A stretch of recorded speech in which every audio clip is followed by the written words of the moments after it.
This is The Flower of Freedom, and I'm Deborah Reeves, the author.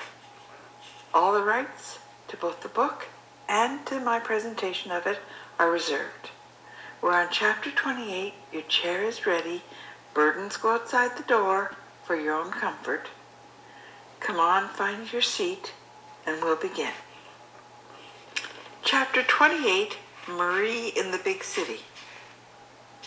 Paris is called the City of Lights. It is beautiful. Marie set her heart on doing what was best, as she always had. Life was lonely for her now. Previously, she could always count on sharing her day with Bertie, Mama, and Papa, but now she had her books to keep her company. She looked forward to the times in the penthouse when Uncle Aki was there. He was unfailingly kind and generous, but he was almost always gone. Aunt Paulette had a life of lunches and parties, shopping and manicures, and although it was difficult for Marie to engage with the socialite lifestyle, she did her best. She counted down the minutes until school would start, and she read during the hours when she was left alone. Throughout August, the soirees continued. Marie somehow made herself more interesting the less interesting she tried to be. Her simple tastes in fashion contrasted with the elaborate fashions that Paulette adored. Her mama had always told Marie to be sure that she wore the dress and that the dress did not wear her. Marie heard that voice within her each time she selected clothing, and she resisted Paulette's more gaudy tastes politely. It was now the 1960s, and bold colors and patterns were all the rage. Paulette was secretly pleased that she could have the advantage in the competition with her plain Jane niece. "We give her every opportunity," she told her luncheon ladies one day, "but you cannot take the colonial out of her. She has no taste," Paulette lamented, with long black eyelashes modestly lowered. When they arrived at soirees, however, the contrast between Marie's understated elegance and Paulette's look-at-me apparel made Marie stand out even further.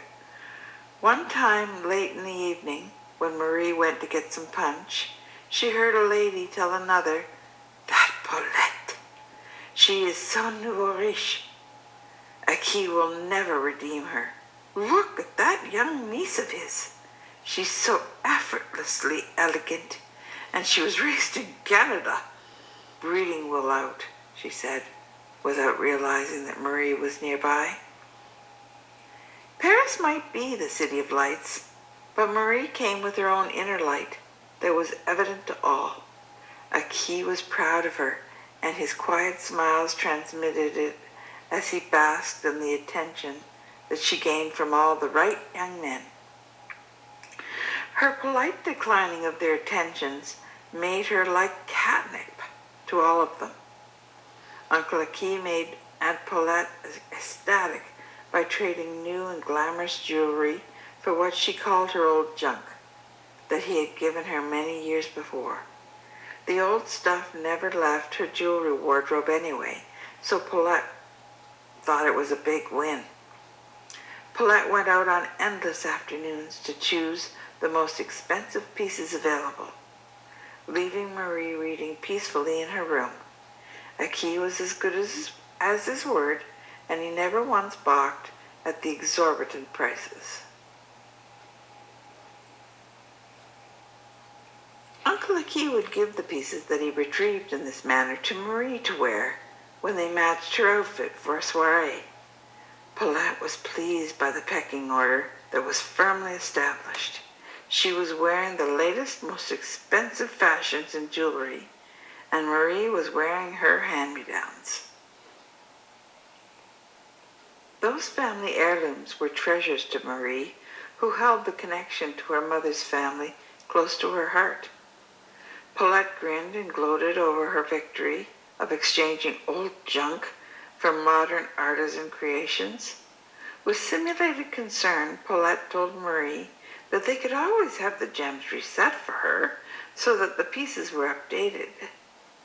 Marie was not interested in that, as she had never expected to wear anything but costume jewelry, and the value to her was in the whole piece rather than in the stones.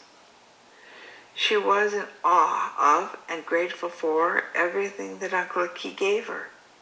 Marie never let on about her own feelings to Paulette, but Uncle Aki would glow whenever he saw his mother's necklace or earrings on Marie, and then Paulette noticed. Soon it was not just Aki who left first thing in the morning and did not return until evening. Marie's school days at Lycée Fenelon began at 9 a.m., but she left just after Uncle Aki had left, saying that it was the best time of day to study in the school library. Uncle Aki seemed to take great pride in telling his friends where she went to school. His connections had gotten her in, but it was her own hard work that made her stand out and excel there.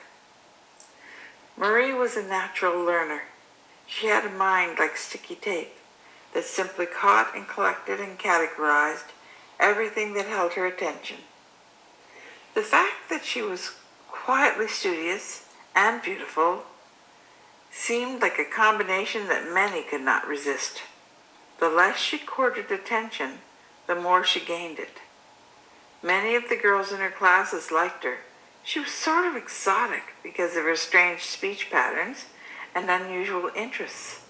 She was surprisingly self-possessed and humble. She was fascinating and refreshing. Rue Le Perron, the street her school was on, bordered the River Seine.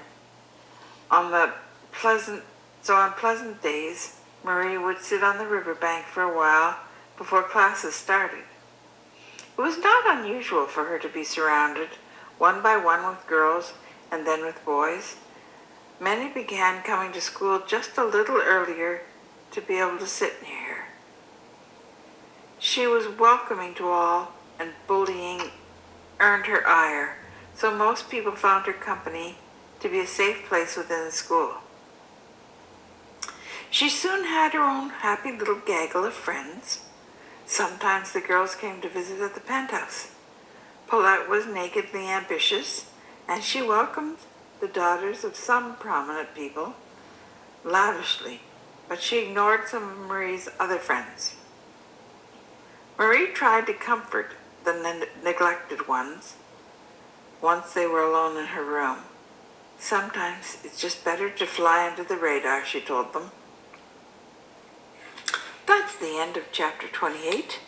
Again, I'm very grateful that you came to hear. Sincerely grateful. Your friend, Deborah.